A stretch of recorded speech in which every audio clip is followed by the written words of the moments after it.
Hollywood silver screen presenting the last man on earth season 4 episode 1। पिछले episode में आपने देखा होगा कि केरल के घर में आग लग जाती है। उसका घर पूरी तरह जल चुका था और जब सभी लोग सुरक्षित जगह पर जाते हैं लेकिन वहाँ पेट आ जाता है और वो टैंडी को गोली मारने ही वाला होता है। लेकिन तभी वहाँ पमला नाम की लेडी आती है और वो पेट को गोली मार देती है और पमला सबको बताती है कि वो उनको नुकसान नहीं पहुँचाएगी। वो अपने साथ में एक साथी को भी लाती है लेकिन पेट को गोली लगने के बाद भी वो जिंदा होता है और वो पमला एक साथी को गोली मार देता है जिससे वो तुरंत वही मर जाता है। अगले सीन में सभी लोग बोट से कहीं जा रहे होते हैं और साथ में दोनों की डेड बॉडी भी ले जाते हैं। सभी लोग बोट में बैठे होते हैं। टैंडी और टॉड पमला के साथी को श्रद्धांजलि देते हुए गाना गाते हैं और उसकी बॉडी को समुद्र में बहा देते हैं। टैंडी और उसकी पूरी जनता को लगता है कि पेट फिर से जीवित हो सकता है, इसलिए टैंडी एक फावड़े से पेट के सिर को धड़ से अलग कर देता है। फिर वो सिर और धड़ दोनों को विपरीत दिशा में मोटर बोट से भेज देता है, लेकिन वे दोनों मोटर बोट एक ही तरफ आने लगती है जिससे सभी लोग घबरा जाते हैं कि कहीं पेट फिर से जीवित नहीं हो जाए।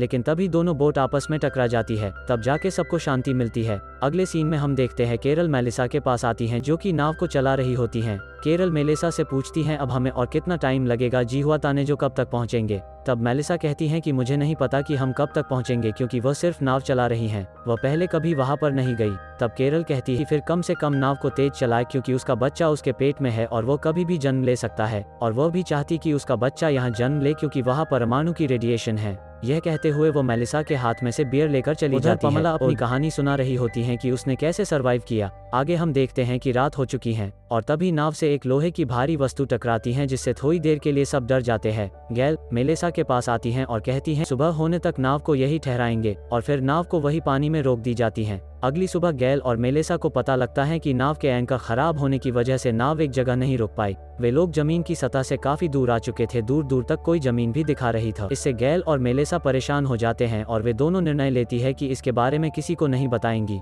उधर पमला के आ जाने से केरल परेशान थी क्योंकि केरल को लगता है कि पमला उसके पति यानी कि टैंडी से संबंध बनाना चाहती है। आगे हम देखते हैं कि गैल और मेलिसा की मेहनत काम आती है और वे आखिरकार जमीन ढूंढ लेती हैं और सबको बताती भी हैं कि हम लोग को चुके हैं, लेकिन अब कोई घबराने वाली बात नहीं है, उन्होंने जमीन खोज ली है। सभी लोग दूसरी नाव से जमीन की तरफ जाने की प्लानिंग कर रहे होते हैं। सभी नाव में बैठ चुके होते हैं पमला और टैंडी को छोड़कर। तभी पमला आती हैं और टैंडी के सिर पर जोर से वार करती हैं जिससे टैंडी घायल हो जाता है। पमला नाव की डोर को खोल देती है और टैंडी को लेकर वहां से निकल जाती हैं क्योंकि उसे पता लग चुका था कि वे उसके बारे में क्या बातें करते हैं। दोनों नाव एक दूसरे से दूर जाने लगती है। आगे हमें दिखाया जाता है कि टैंडी को होश आ जाता है। वो पमला से पूछता है कि उसने उसका अपहरण क्यों किया, उसके अजन्मे बच्चे और पत्नी नाव में हैं। उधर नाव में बैठे सभी लोग टैंडी और पमला की बातें कर रहे होते हैं और पमला को राक्षस बताते हैं। सभी लोग द्वीप की तरफ बढ़ते हैं लेकिन द्वीप से उन्हें कोई देख रहा होता है। द्वीप पर पहले से ही कोई और भी है। इसी के साथ यह एपिसोड खत्म हो जाता है। उम्मीद है आपको हमारे द्वारा एक्सप्लेन की गई वीडियो पसंद आई होगी। आगे और पार्ट देखने के लिए हमारे इस चैनल हॉलीवुड सिल्वर स्क्रीन को सब्सक्राइब की और वीडियो को लाइक। धन्यवाद।